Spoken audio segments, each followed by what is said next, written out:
Yo, what's going on, y'all? It's your boy back with another video. I wanted to do this a little sooner, but I was under the weather, had a little cold, all that. You can see I'm still sniffling, still kind of stuffed up and all that. But today we gonna go over some PvP stuff for the Warrior, which is a little bit, my specialty. You know what I'm saying? If y'all need a deep dive with like macros and all that, let me know in the comments or whatever. Y'all know how to get in touch with me. But let's just go ahead and jump right into this. Let me get y'all set up real quick. Boom. You already know we had the screen, man. It's your boy, Young Randy. So, it's multiple ways to go about it, right? So, I feel like Warrior's not really in the best spot, I would say. You can make it work, right? Like, if you in a pre-made and you got healers following you, you're going to be fine, right?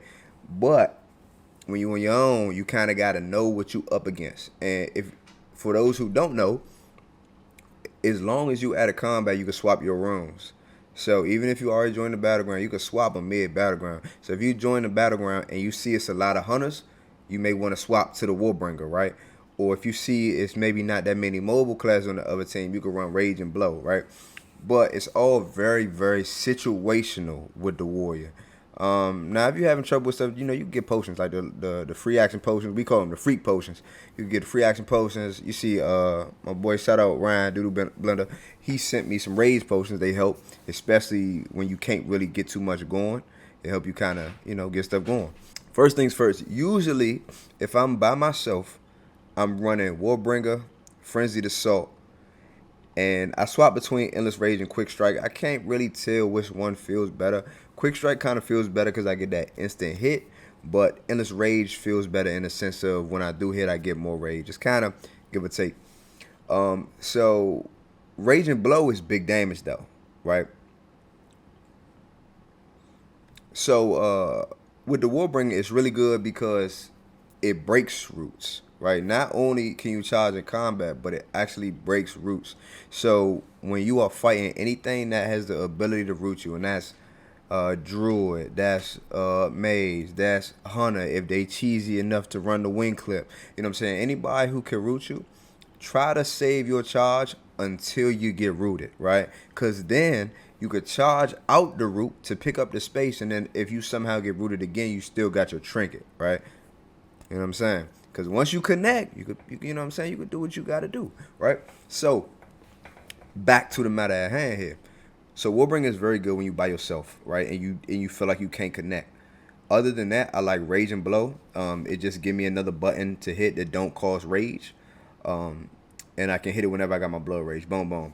Now, when I do have a healer, I will get freaky and I will run a consumed by rage. And I will just pull my rage till it's maxed out, pop a rage potion, and then I just got Rage and Blow and I'm just doing crazy damage, right? But that's more so for like a pre-made where you can set up your team and your partners and who you're playing with. But just on a baseline, Frenzied Assault, I mean, it's just faster. You know what I'm saying? It's just faster. And like I said, Endless Rage, it kind of depends. I don't really feel like the gap in between these two is too big. Like Quick Strike does not hit nobody for no big number. And Endless Rage gives you a lot of rage, but not to the point where you're like, oh my God, I got all this rage, right? So that's what I do when I run a two-hander. Now, I do not have the best gear, or let me not say the best gear, the gear that I would like to have to do the maximum amount of damage, right? So you see, I have the chest. The chest is good for PvP because when people attack you, they take more damage, right? But I would rather get this set. I kind of been, losing rolls in my raid and stuff like that. But I'd rather get this set because if you get a three-piece set, you get the hit change. You get 1% hit, and then you go leatherworking for the gloves to give you another piece hit, and then you also got the hit from the sword, right? Boom, bop, bow. That's a lot of hit, so you're gonna be hitting a lot. So that's kind of the setup you want to run. Main thing is strength and agility as always. Get stamina for PvP because you are in the front line. You are getting attacked by everybody because they know warriors are not in the best spot right now. Next phase, we're going to be insane. But right now, we struggle in certain matchups, right? So also I have been testing out dual wield because I got this sword from my guild. Shout out to them. Didn't nobody else need it, so I said thank you. Right. So boom, this is big damage. I mean 82 top end for one hand is kind of good, kind of crazy a little bit, and it got the chance on hit. and it does proc a good amount, I could say. Right. Then of course right now we got the media shot. I mean, what more can I say? Y'all know what's going on, right? So then all we do is we swap to the single-minded fury, of course, for hit, but then we kind of run with the same build. Raging Blow does not hit as hard with the dual wield, but it still does slap a little bit. If you get a nice little crit, it still does slap a little bit. But you can also run Warbringer to make sure you stand on your target a little more, because you will feel like you building rage faster with the dual wield, because you chop chop chop. You know what I'm saying? Sorry about the sniffles, man. So that's kind of the setups. I kind of alternate. Like for example, if I know it's a lot of hunters, a lot of mages, I'm definitely running Warbringer, because I'm just not going to get no value unless they're playing bad. You know what I mean? Unless they're just like ignoring me until I get up on them. Other than that, I'm not going to get no value. And then I'm also going to be stuck because I can't charge in combat because we don't got intercept, right? So it's very, very matchup dependent as a warrior right now. You got to know what's going on. You got to know. Now with talents, I love, even with two hand. I said two hand. My fault. Even with dual wield, I kind of like running this. Excuse me, got like indigestion or something. So I kind of like running this. When I crit, it hits so hard. When I get overpower procs, it slaps so hard. With dual wield, with two hand, it does not matter. People health is disappearing, right? And I thought I would feel a type of way not having this crit, but I think I have enough agility right now to maybe make up for that, and it allows me to go into this a little deeper right here. Like I can pick up that impale and get real freaky, right? But that being said, it's still nothing wrong with picking up cruelty, maybe cutting out the impale and getting like one in deep wounds or something like that, right? That's still viable, you know what I mean? And if you run in dual wield, you could even, skip the deep wounds, maybe just get the charge, and then maybe get some unbridled wrath for more rage. It's a lot of flexibility.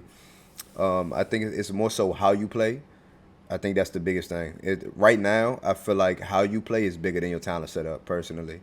I feel like it's all about what you're running into what. Because the runes make a very big difference, Because Warbringer is very flexible. If you're trying to get away, you can use it. If you're trying to get to somebody, it's so flexible.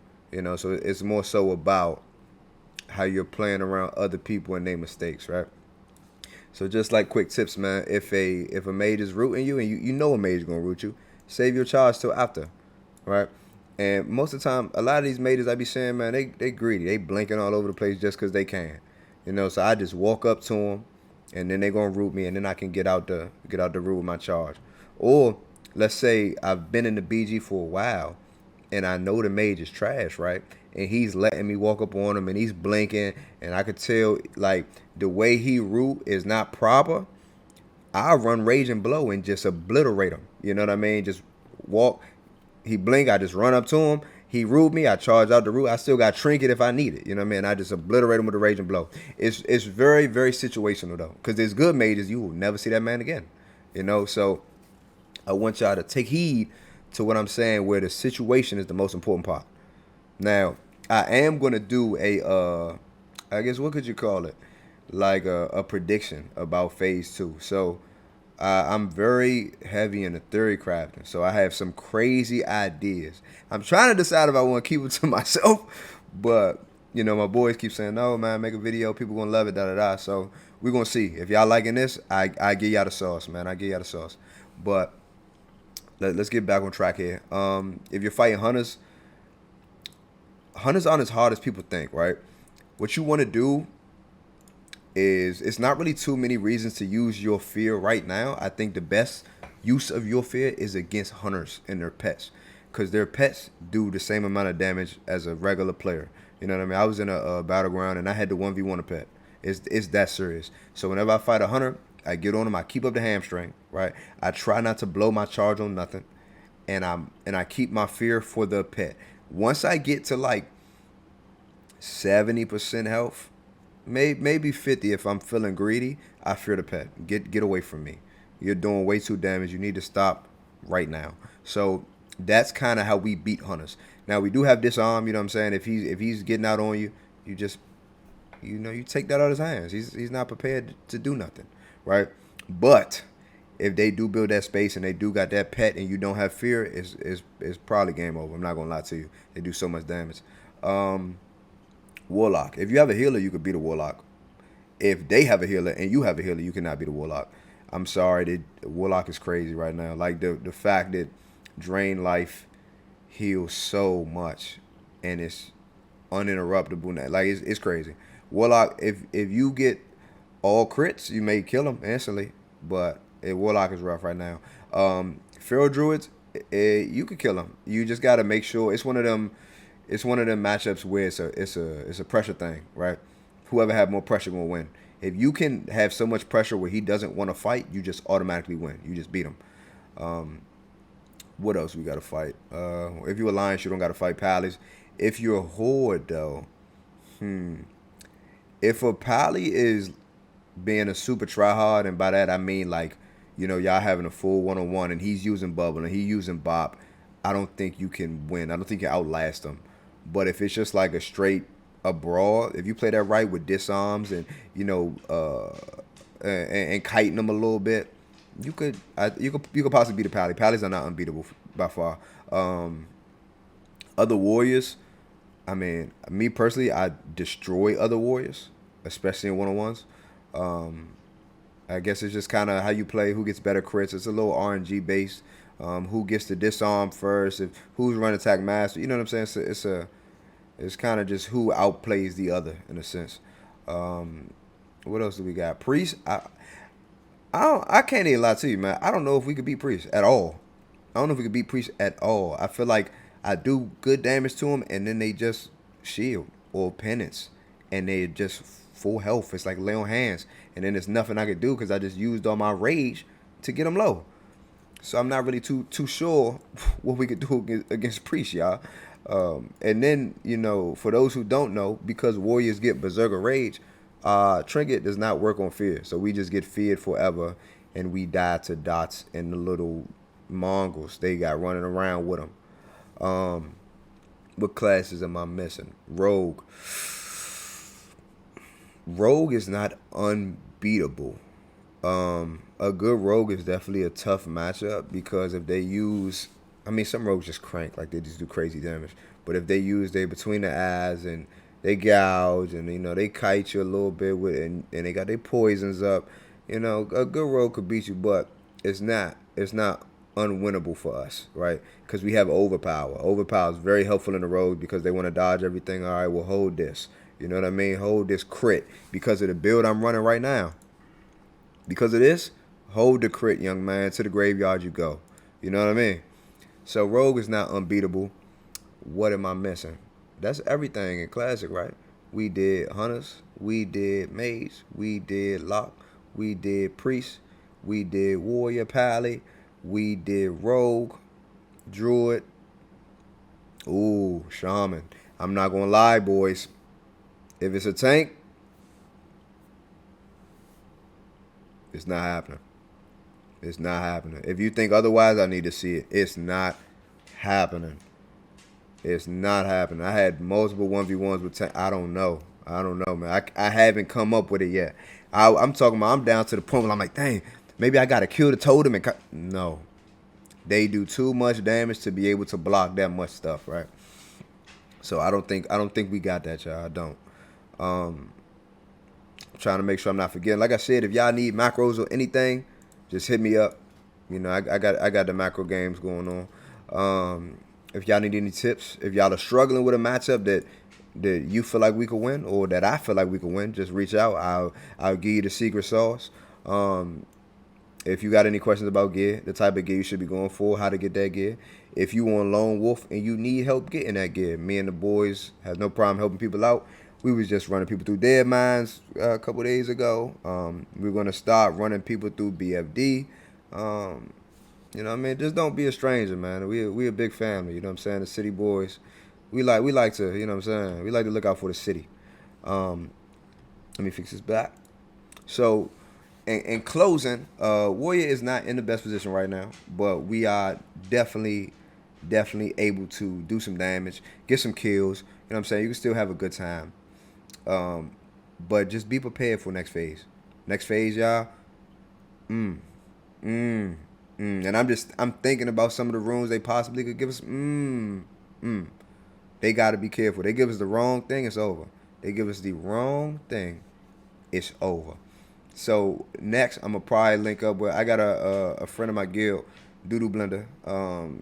He played Classic before. Me, this is my first time playing Classic. He played Classic before, so he's gonna kind of help me figure out what weapons and stuff possibly could work with the ideas I got. But I got all the ideas up here, all the builds, all the talents, everything. And I'm gonna sit down and I'm gonna give y'all a nice little theory crafting video of where things could go and what we could look forward to and some of the crazy stuff that we could do next phase and moving onward. I also want to say, man, thank you for showing so much love to the channel. Thank you for, you know what I'm saying, liking, comment, and all that. We're going crazy. I got the Rendy 1 video about to come out. That's, going to be a big one for me. I really had fun making that. I got this. I got a third craft. And, I be streaming live on Twitch. Y'all know J Rocket TV, man. Go follow that. Tune into the stream. And see y'all.